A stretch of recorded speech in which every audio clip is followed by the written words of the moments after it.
ఎవరన్నా మాట్లాడతారా? మాట్లాడాలన్నారా?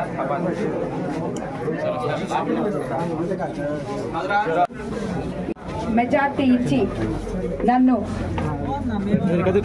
గెలిపించడంలో భాగమైన ఎల్లాయిపాలెం గ్రామ ప్రజాప్రతినిధులకు, తెలుగుదేశం నాయకులకు, ప్రజలకు, గ్రామస్తులకి, అదేవిధంగా బీజేపీ నాయకులకి, జన సైనికులకి అందరికీ నా నమస్కారం తెలుపుకుంటున్నాను. ఈ ఎలక్షన్లో ఎంతోమంది కార్యకర్తలు హరిజన వార్డు నుంచి అయితేనేమి, గిరిజన వార్డు నుంచి అయితేనేమి, బీసీ కాలనీస్ నుంచి అయితేనేమి, ఓసీ నేతలు అయితేనేమి, అందరూ ప్రతి ఒక్కరూ ఎవరెవరు కష్టపడ్డారో వాళ్ళందరికీ పేరు పేరున ధన్యవాదాలు తెలుపుకుంటున్నాను.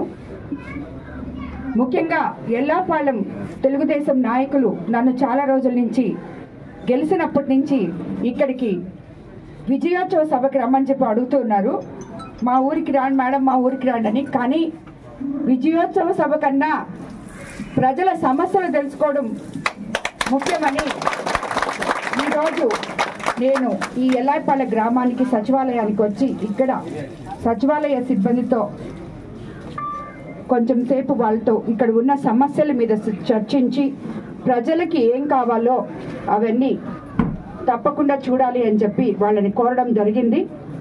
అదేవిధంగా ఆఫీసర్స్ కూడా అందుకు స్పందించి ప్రతి ఒక్కరు కూడా వాళ్ళ విధులని తప్పకుండా నిర్వహిస్తామని చెప్పారు. ఇక్కడ సచివాలయంలో ఏ ఏ కార్యక్రమాలు అందుబాటులో ఉన్నాయో అవన్నీ కూడా ప్రజలకి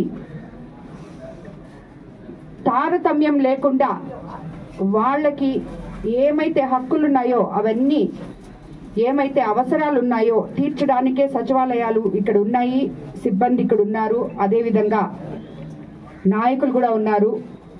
తెలియని వాళ్ళకి నాయకులు సహాయం చేసి వాళ్ళ సమస్యల్ని సచివాలయం దాకా వాళ్ళని తీసుకొచ్చి ఇక్కడ వాళ్ళ సమస్యలు తీర్చే విధంగా చేయాలని చెప్పి కోరడం జరిగింది. అందుకు నాయకులు కానీ ఇక్కడున్న ఆఫీసర్స్ కానీ అందరూ స్పందించడం జరిగింది.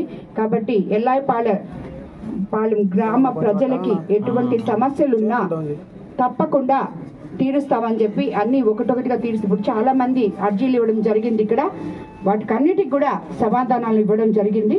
తప్పకుండా వాళ్ళ పనులన్నీ చేస్తామని చెప్పి అందరినీ కోరుకుంటున్నాను.